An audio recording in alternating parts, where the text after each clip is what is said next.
I'm coming home, I'm coming home. Tell the world I'm coming home. Let the rain wash away all the pain of yesterday. I know my kingdom awaits, and they've forgiven my mistakes. I'm coming home, I'm coming home. Tell the world I'm coming home.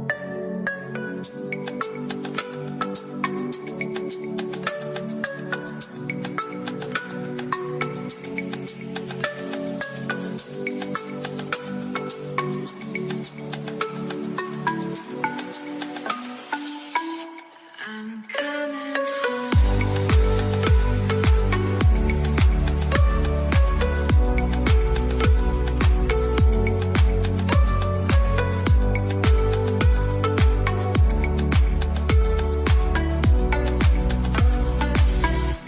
I'm coming home. I'm coming home. I'm coming home. Tell the world I'm coming home. Let the rain wash away all the pain of yesterday. I know my kingdom awaits, and they've forgiven my mistakes. I'm coming home, I'm coming home. Tell the world I'm coming.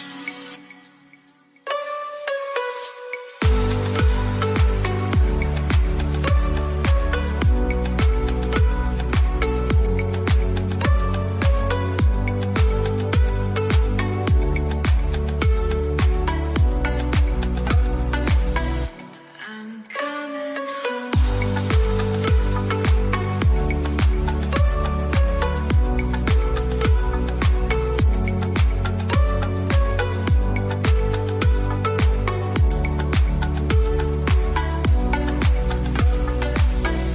I'm coming home.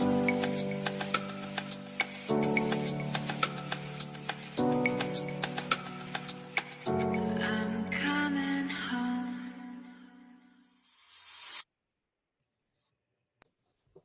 Hello, hello.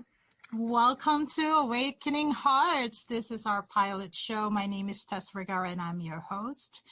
And hi, you can find information about me at openheartmindcoaching.com. I just want to say thank you to Sprinkles and to Peg. I don't even know if Peg knows that we're on right now. I told her in a couple of hours, and it's happening now, and everything is always happening now in this now moment. So I guess it doesn't matter. Welcome, everyone. Welcome, Awakening Hearts. And I thought I had a full hour to collect myself and to calm myself, but we're here, we're in the now, we're doing this, and you're probably listening to Awakening Hearts because you're ready to open your hearts to really fully experience being alive. And that's one of the things that I struggled with is feeling alive, feeling like I belong here. And how do I fully awaken my heart when, this was in the past. When everywhere I looked, it was not happening the way I envisioned it to happen. So something would happen that would have me collapse my energy, close my heart, shut down. Whether something somebody said or whether something I attempted at doing and failed at, there was always something that would have me take a pause and collapse, and that's not worth doing anymore. So how do we stay in that energy of just opening up, and really expanding our energy to be who we came here to be. And that's my intention. And just for all of us to just unify our energy, I just want to call in the energy of love, the energy of open hearts, open mind, the energy of higher frequency out there to just come in this presence, in this moment of now, to assist us in having that awakening, in that realization, that opening of the hearts and minds that is so very needed right now.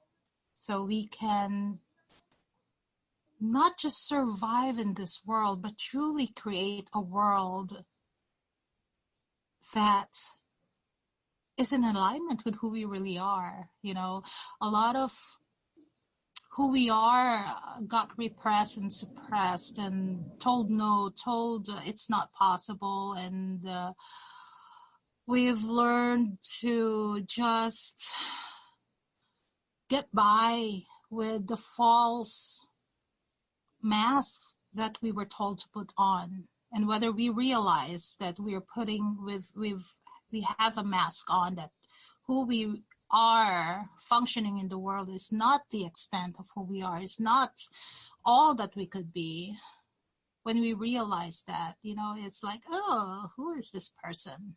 So that's the intention of this radio show. And I'd like to call in one more time, you know, this time the angels and all the higher beings to just be with us and to support this space so we can be who we truly are, one baby step at a time. You know, we don't want to be it to be a huge change. And I think that's one of my many mistakes before, was to just power through the many changes that I wanted. I was so frustrated with how I was living life that I powered through it. And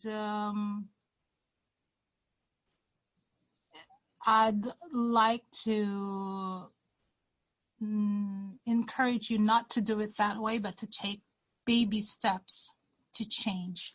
So anyway, I would like to share with you a story that just happened a couple of days ago. And this is the second experience in my lifetime that I experienced this. And well, let me just, instead of doing a lot of preamble here, 2 days ago, Tuesday night actually, someone set a fire on a truck that was parked outside one of our rental properties. And that truck happened to be my husband's. And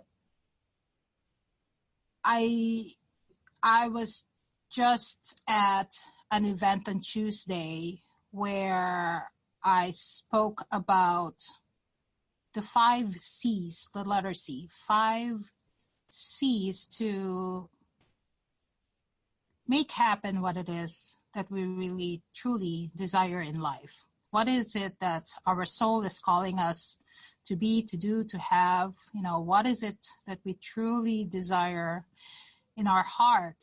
And so I came up with the 5 C's to accomplish that. After my talk, that incident happened, a fire. Someone set fire on a truck outside my rental property. And that is the second arson that I've experienced in this life. And I was like, oh my God, really, again? So Wednesday, I was in a daze. I was just walking like blank, like I tuned out everything else, and I was just in daze.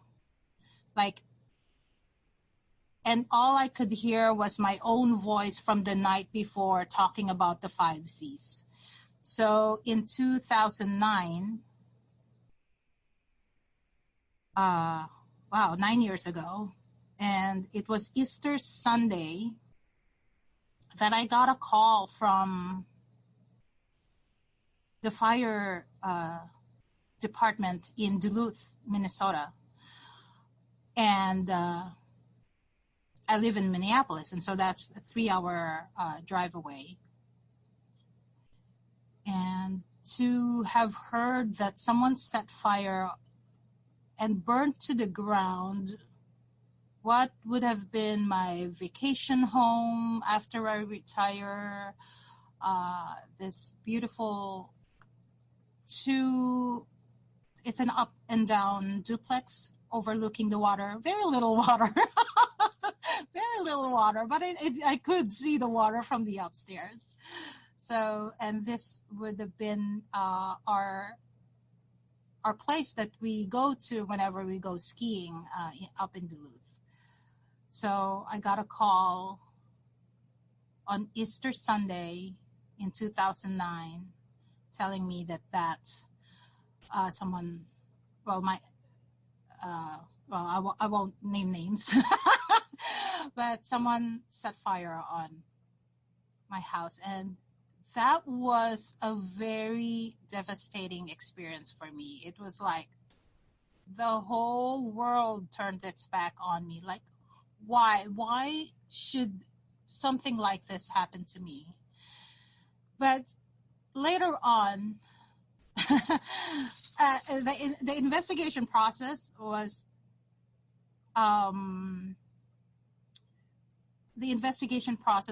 really excruciating because I, as the owner of the property, was the prime suspect of the fire. So it was interesting. So I'll get to the 5 C's in a little bit here. It'll be the meat of our conversation. But I just want to share the contrast of my emotional and mental state and spiritual state and the physical state too, I guess, back then in 2009 and now, because the two same or similar incidents, right, but totally different response. So I was like, everyone I talked to, they were like, oh, of course they were my male figures. One male would tell me, well, you have insurance, right? Yeah, well, so stop thinking about it. Then another male figure would say, yeah, you have insurance, right? Yeah, so don't stop thinking about it. It was like I was ready to strangle these men in my life who were just not considering my emotions or how I was feeling. And like, I can't even remember having the support system that really held me. And because it was like all I could hear was, oh, you're too much drama, you're making so much out of it, like snap out of it.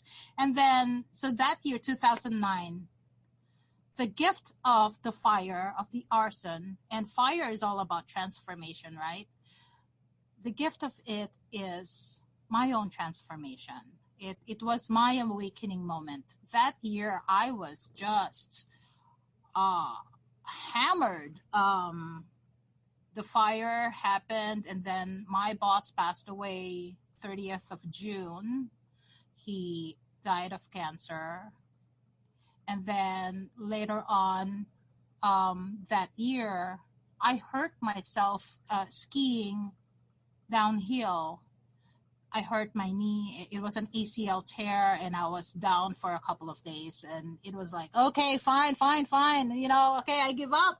If this is a sign from the universe for me to shut up and listen, okay, I give up. Surrender.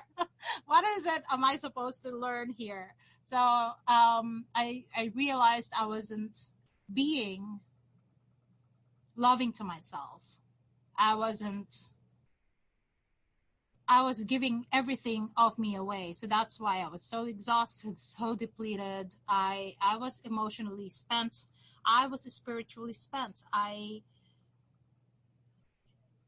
was 2007, the depression set in for me. I turned 40. So this incident, the series of incidents, the series of cosmic 2x4s, I call it, happened in 2009. And with the depression setting in, I really lost touch of my value, of my sense of self. I didn't know who I was being anymore, and I didn't know what I was doing life for any longer. It was just a whole lot of, it's like, I just want to stay in bed, please. I don't want to wake up anymore. So that was my state of mind before. And when I do wake up, I wake up and go for it, from 9 a.m. to 11 a.m. I would come home intentionally spent and exhausted so that when my head touches the pillow, I don't think about anything else. I don't think about death. I don't think about not being worthy. I don't think about not doing the things I'm supposed to do here on earth. Things like that, things that would normally bring me down and think about, I wasn't really suicidal, but I could tell that my thoughts was on its way there. So I stopped as much as I could to even look at how I was really feeling. I didn't even dare look at that. I didn't even dare examine my thoughts. And if I tried to tell people about how I was feeling and how disconnected I felt, people would say, well, you're a strong person. You can figure it out. You're smart. You've got everything going for you. What else do you want? You've got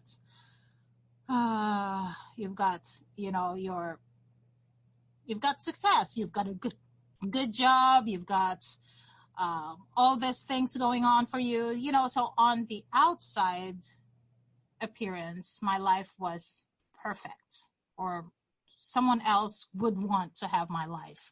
I have great kids, really loving and academically thriving.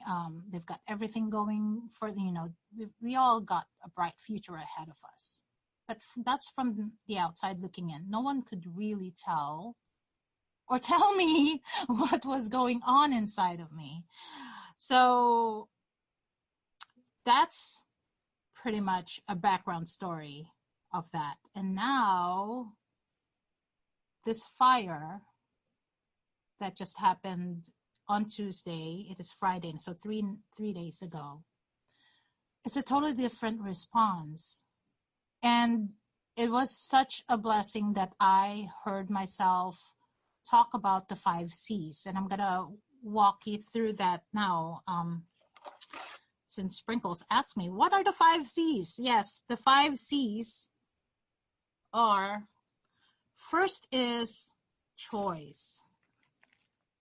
Like today, Sprinkles told me, what do you mean see you in less than 1.5 hours? We're starting soon. Like, what? Okay, so at that moment, I had a choice. I had a choice whether to back out, collapse my power, to bring up all the excuses that I can't do this show right now. But I chose to go ahead with it and trust that whatever comes out of my mouth is divinely intended. So choice is number one. At any given moment, we have a choice. We have a choice to do the same of what we've been doing, or we can choose to do something different, to explore, to expand, to have a little bit of life. So yay, yes, I chose correctly. I believe so too. And the minute we choose, we have to be 100% committed. So the second word is commitment. And what I said on the talk on Tuesday night is, and what I say to myself too every time is when we make a commitment, we do it with 100% commitment, right? We back ourselves up to that 100% commitment. We don't question it any longer. We don't, oh, you should have done this, you should have not. No, 100% commitment. Whether that commitment, that choice is not the right fit for you, you will know, you will get a feedback back. So because universe is all about feedback, right? It's a feedback loop. So we're constantly getting feedback of what our actions are, what our behaviors are, what our emotions like. So 100% commitment. And are we always good on our commitment with ourselves? You know, sometimes yes, sometimes no. But just imagine, you know, you did good on your commitment. So imagine there's two arrows, one pointing to yes and one pointing to no. So let's go to the arrow that's pointing to yes. Yes, you were committed to yourself. Okay. So the next C, which is I guess this would make it a six C's then. So because celebration comes to mind right now. Whenever we are good with our commitment with ourselves, let's celebrate that and let's really anchor that in our body so that, you know, the joy and the happiness and the gratitude, all that automatically happens when we're celebrating the fact that, yes, we did good on our commitment. I'll give you an example. So today, yeah, so I'm choosing to be 100% committed to this. Whether or not this was a good choice, it will give me a feedback, right? So it depends on the feedback that people will tell me, well, you know, you didn't really do this, da, da, da, da. So, but at the same time, the fact that I am here, I am so totally celebrating this because this is me owning my moment. This is me owning my power. This is me owning whatever it is that I'm supposed to say in this moment, and I'm saying it. I am celebrating that, right? And I'm really feeling that in my body. And I'd like you to also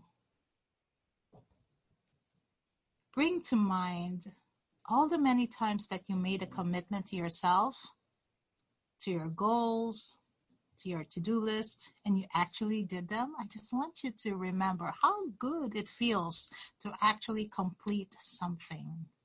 And how good does it feel to actually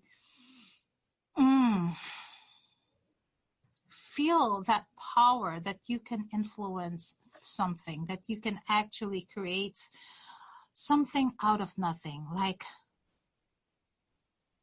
just imagine a blank piece of paper and you pick up a pen and you're committed to writing a few things for 15 minutes.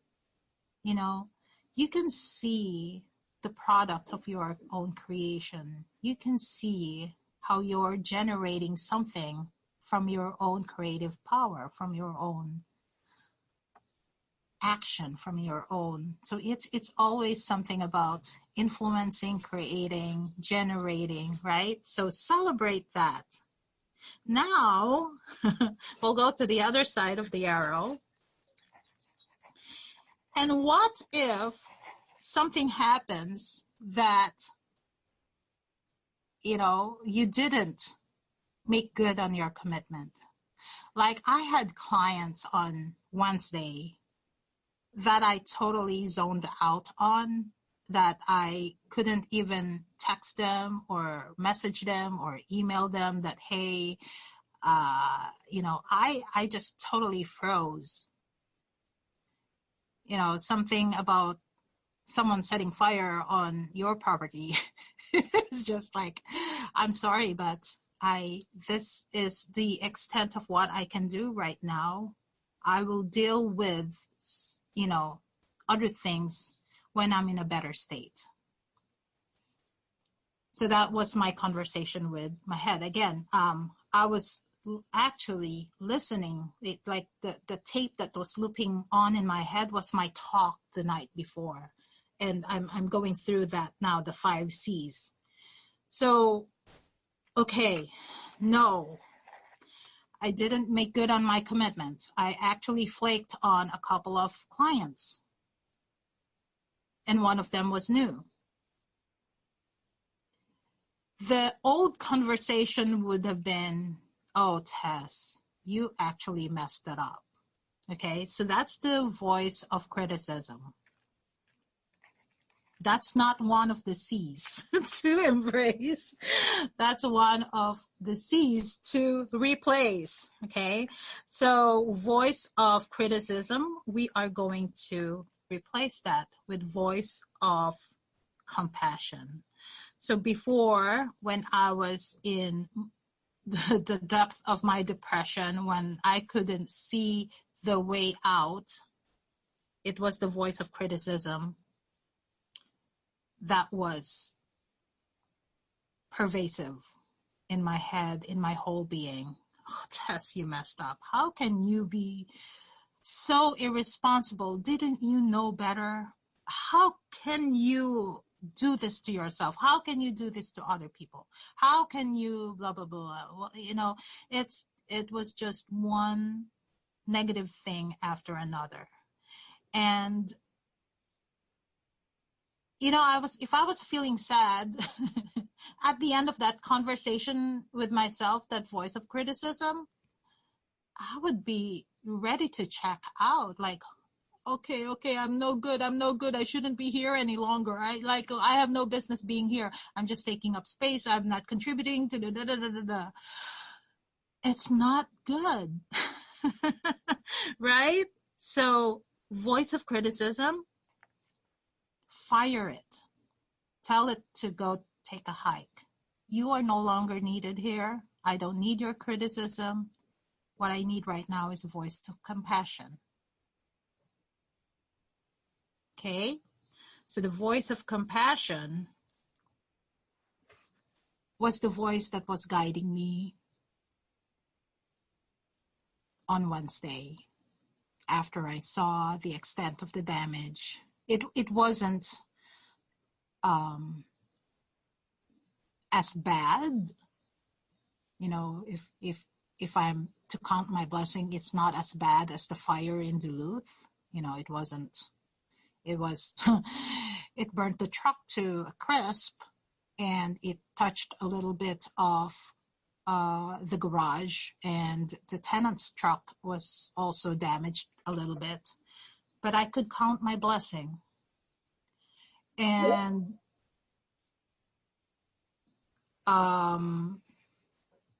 so it was amazing that I could be in, still in that resourceful state to look for the silver lining. And from there, I can actually listen and hear the voice of compassion, because the voice of compassion is always there. The voice of compassion is always there. It's when we're so attached to the old, or without the awareness that the voice of criticism is what we're used to hearing, we can't tap into the voice of compassion that is always there. And that is our nature, really, is our compassionate self. Except we're the last one we're compassionate with. We're compassionate with everyone. We're kind to everybody, right? Oh, be kind to your neighbor. Be kind to your kids. Be kind to everyone. We're all about being nice to other people, but we're not actually nice. We're not actually kind to ourselves. So we're going to take a break in a little bit here. But think about the voice of compassion and how that might sound like to you. For me, it sounded like, okay, this was not in your control. They will understand what happened. No one is judging you. If this happened to them, they would, do exactly the same thing. So there's no degrading, there's no belittling, there's no you're not good enough, you F it up. So think of the ways you can replace the voice of criticism with voice of compassion. And with that, I think we're ready to go for a break, and I'll see you again after the break. Don't go away. We'll be back.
All right. We are back. Woo! Thank you for that breather. I was able to get a glass of water and just and drink some water. Okay, so what does voice of criticism sound like? Let's say you're on a diet. You said, it's New Year, I'm going to lose some weight, blah, blah, blah. And then the very next week, you broke your word. You broke out a bag of chocolates. Or you promised yourself you're not ever going to be late again. And you committed to yourself you'll be early, on time. And yet, the first opportunity that your alarm clock blared at you, you hit the snooze button many times again. So how do you practice the voice of compassion versus the voice of criticism? Okay? That is my challenge to you. When you yelled at your wife or your husband, no matter how hard you resolve to be a good spouse or a good boyfriend, girlfriend, still got angry at the kids. Oh my God, this was one of my things that I beat myself up before. I was a single mom, working 2 jobs, and I get home and I just didn't have it in me to be angry at the kids any longer. So I would just not to say anything. But there were many times that I lost my cool and I still got angry with them no matter how hard I resolved it. It was so difficult. So how do you put away the stick and show yourself some compassion? That would be my invitation to you. So put down the stick, be self-compassionate, don't beat yourself up. It's easier said than done, but you know what? It's a practice. Just be aware that there's a voice of compassion in you. Really, would you scream at a child, at a baby?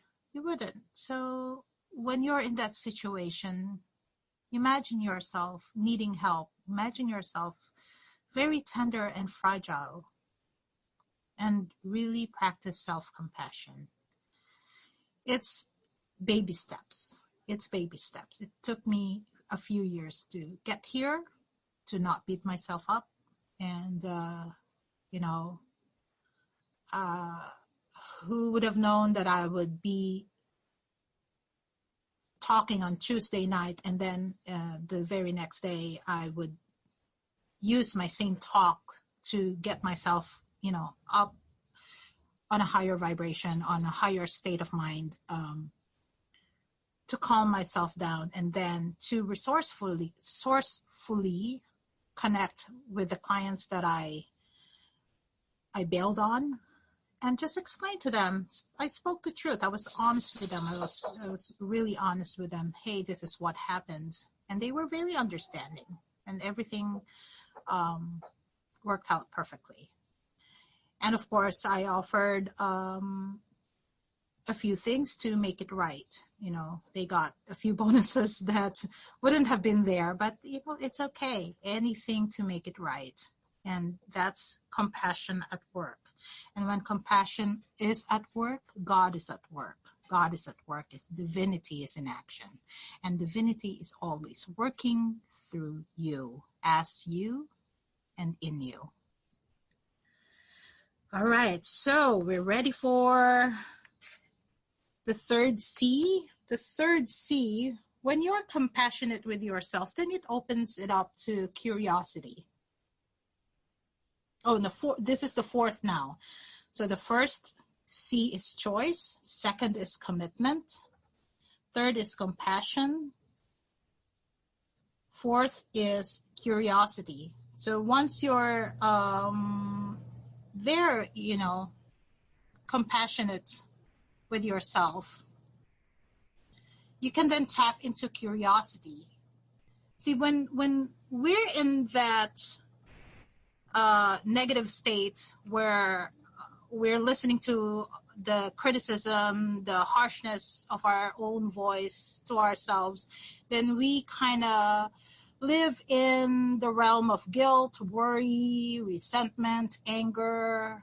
And when we're in that state, we're not tapping into higher states of consciousness, higher states of resourcefulness. And this, don't take my word for it. You got to try this, right? And as awakening hearts, you already know this. And that's why you're here. You're awakening. Your heart is not letting you go invisible any longer. Your heart wants you to show up fully. Your heart wants you to step fully into your power. The power is right there in your heart. Except we don't activate the power of the heart when we're in the negative states of guilt, shame, blame, all that. And those exist because of the negative voice in our head. When our voice of compassion is the one that's taking the lead, our heart opens up even more, and we open up to curiosity and delight and playfulness. Right? So when we're curious, we inquire, well, what else is possible? What's possible? What could I do at this moment?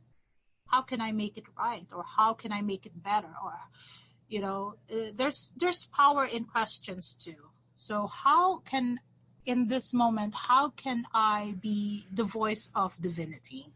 How can in this moment, how can I be the picture of whatever it is that means to you? For me, it was, how can I be a conduit of change at this moment? How can I be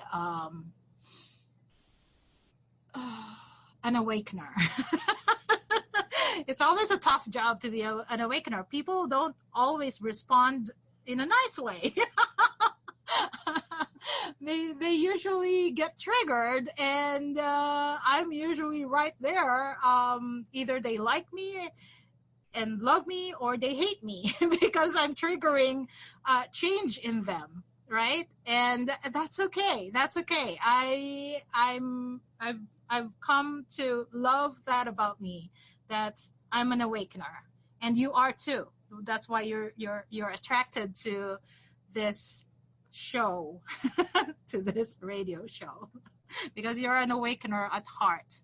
You're an awakening heart, and awakening the whole entire world to see things differently, to do things differently, coming from the heart. So curiosity.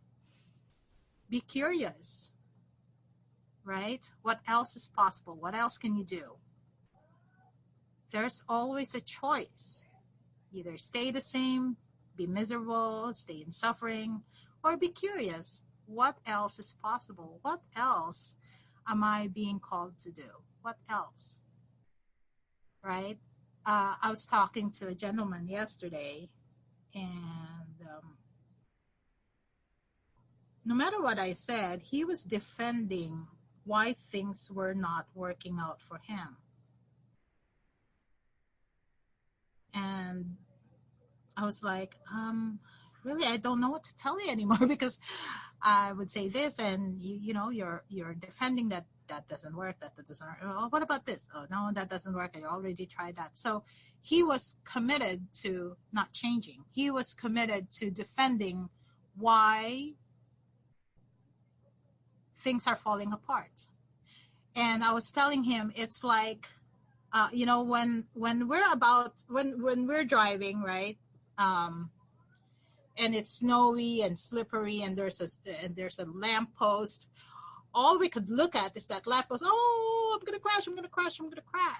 So that's usually the focus. But if you tap into the energy of curiosity, right, you pull into, where else can I go where I will not crash in this lamppost, right? You actually have to remove your face from that angle, looking at the lamppost. Actually move it a couple of millimeters to the left or to the right, just not where you're gonna hit and fail. So if you can do that and be curious and will literally move yourself in another direction, you're gonna succeed at your commitment to change, whatever that looks like for you. So curiosity is number 4.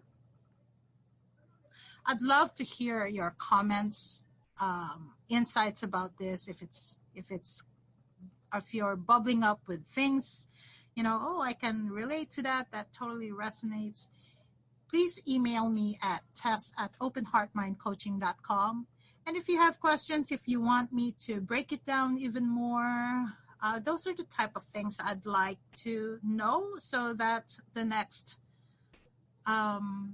episode we can talk about it further and more in depth. So let me know what your thoughts are so far.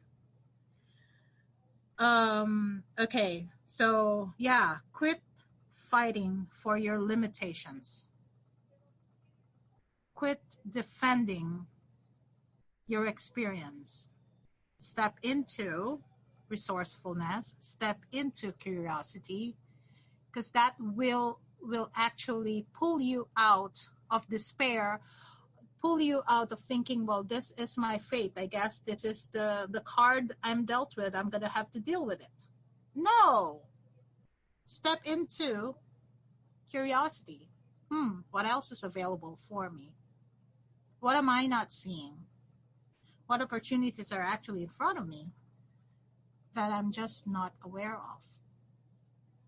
So curiosity will lead you to questions, to invitation, inviting the universe to actually assist you.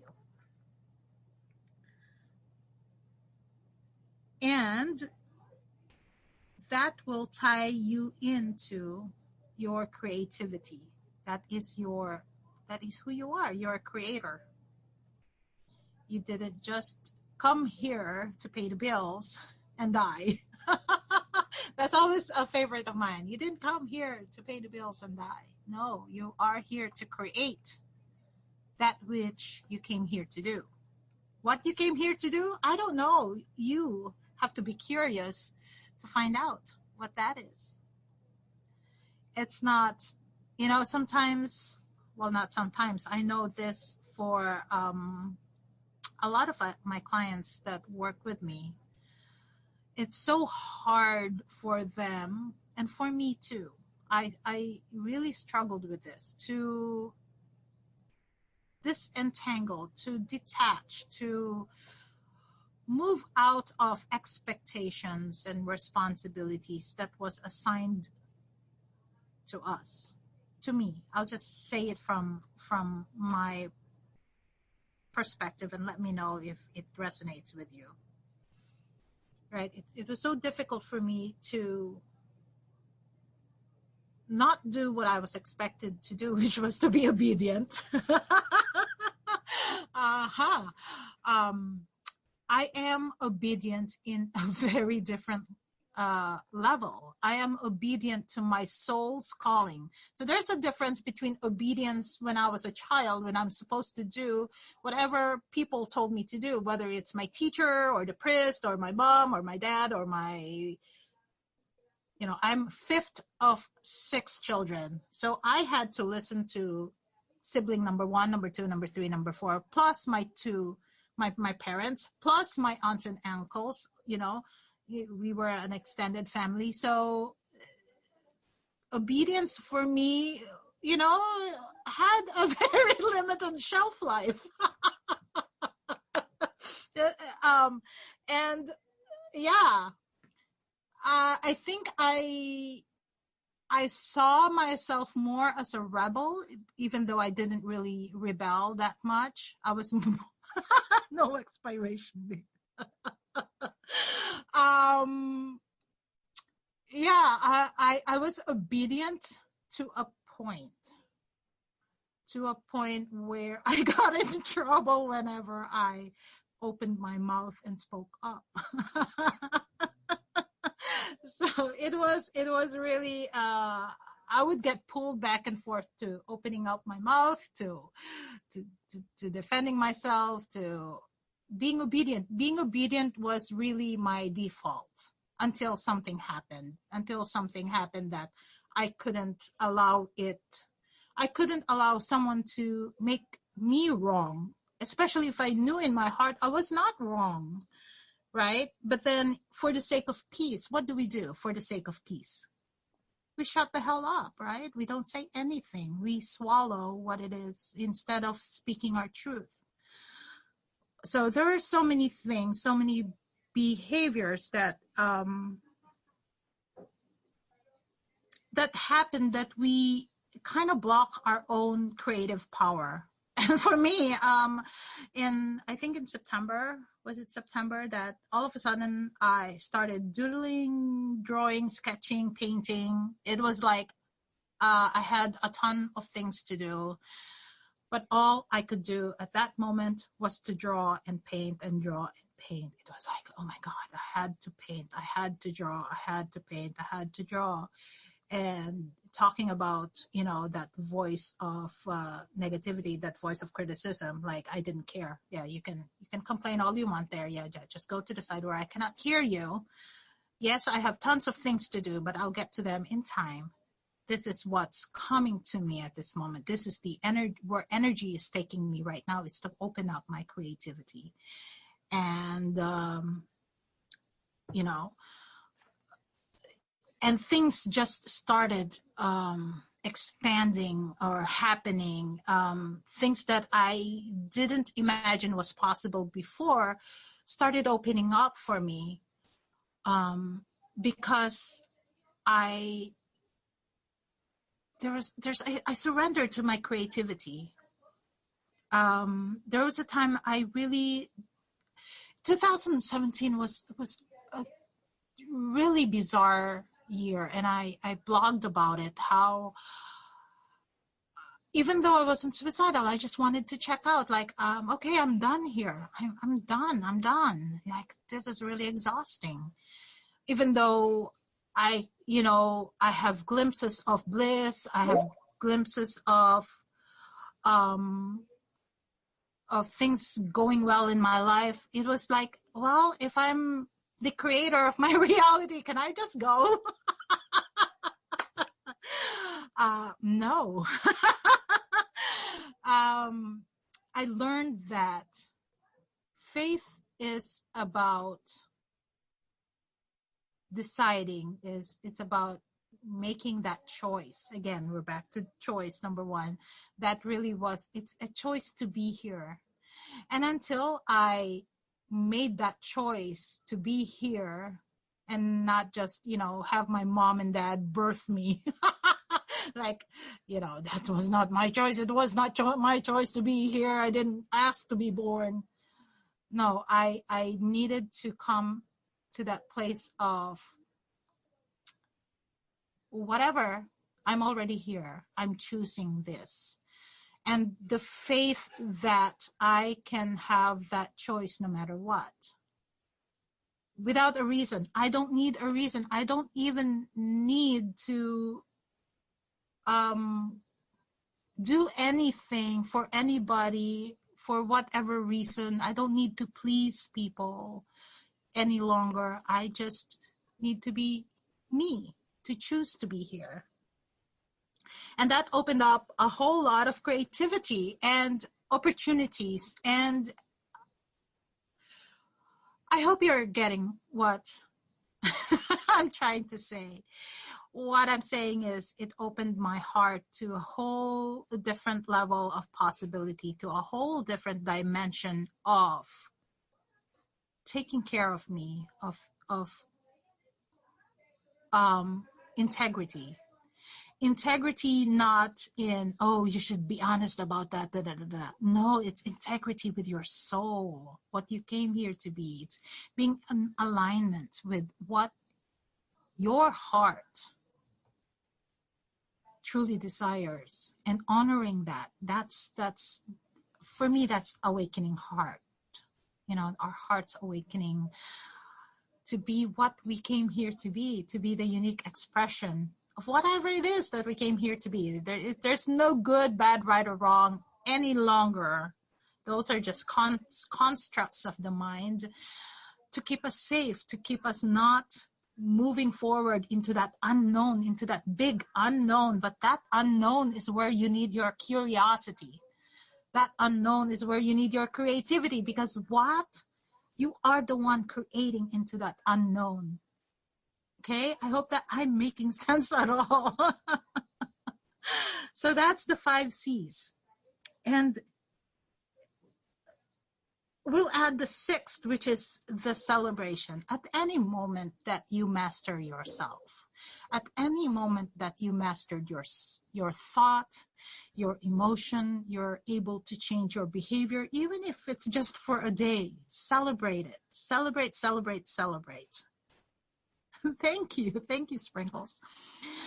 Yeah, celebrate, celebrate, celebrate. And that celebration will bring you to that energy of gratitude. I have a beef about gratitude. I heard that all my life. You should be grateful. You should be grateful. You have a job. You should be grateful. You have wonderful kids. You should be grateful. But there's just that negativity attached to that. You should be grateful, right? That it's another obligation that you're supposed to do. It's another should, right? Come from a place of appreciation instead.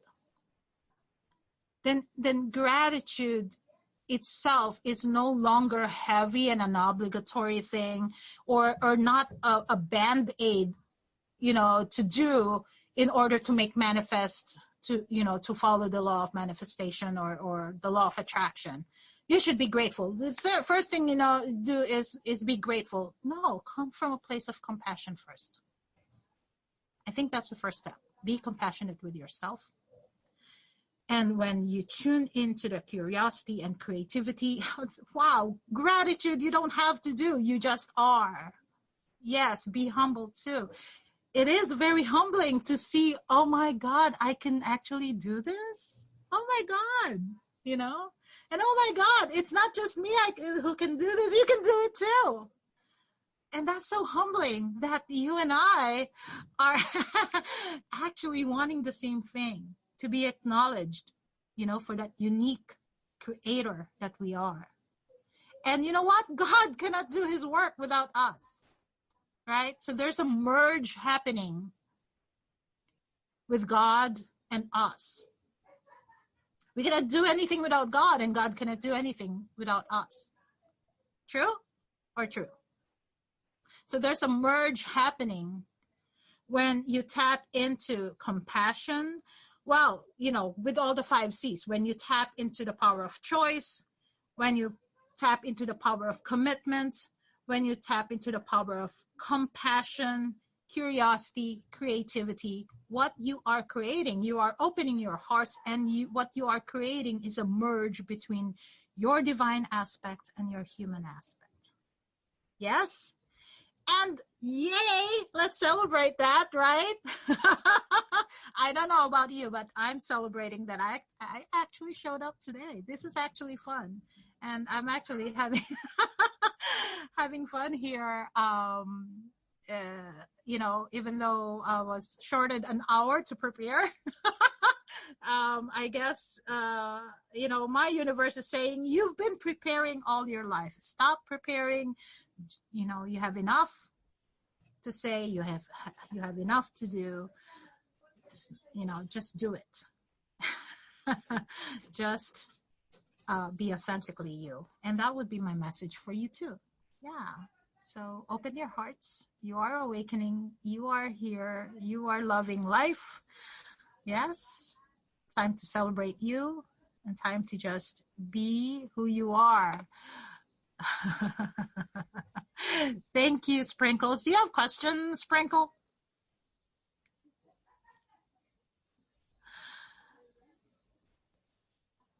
Yes.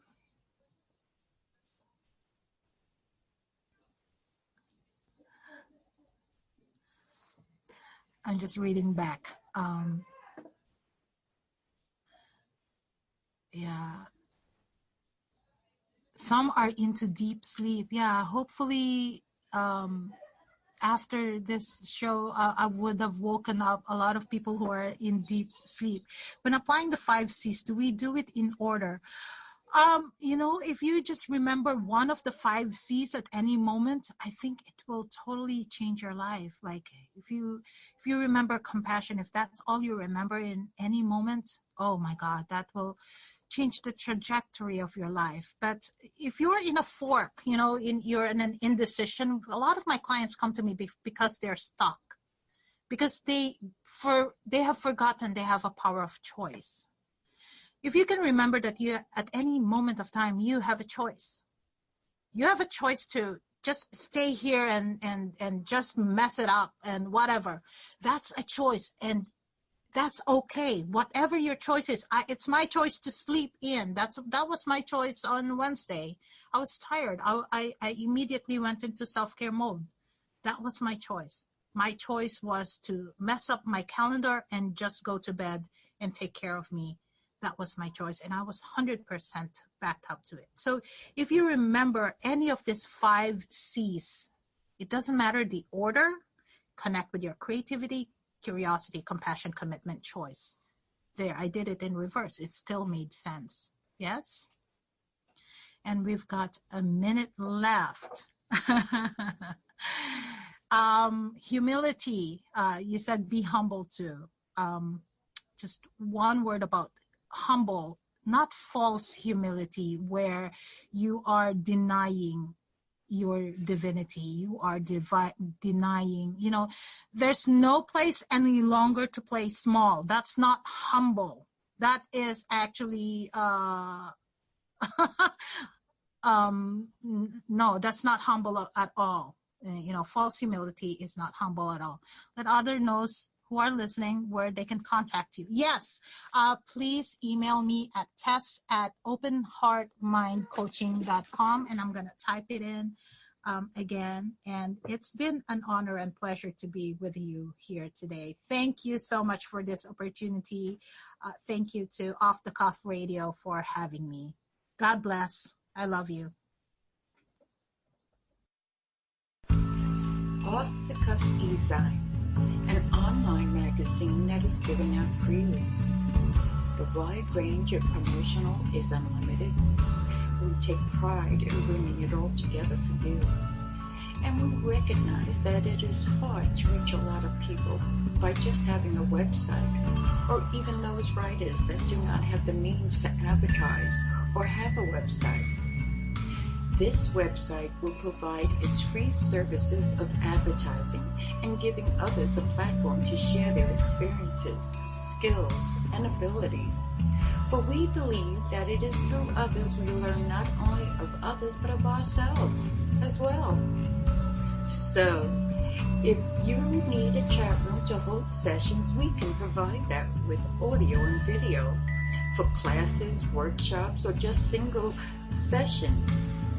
Contact us to see what we can provide with our special features and promotional experience. And it is all free. Yes, free.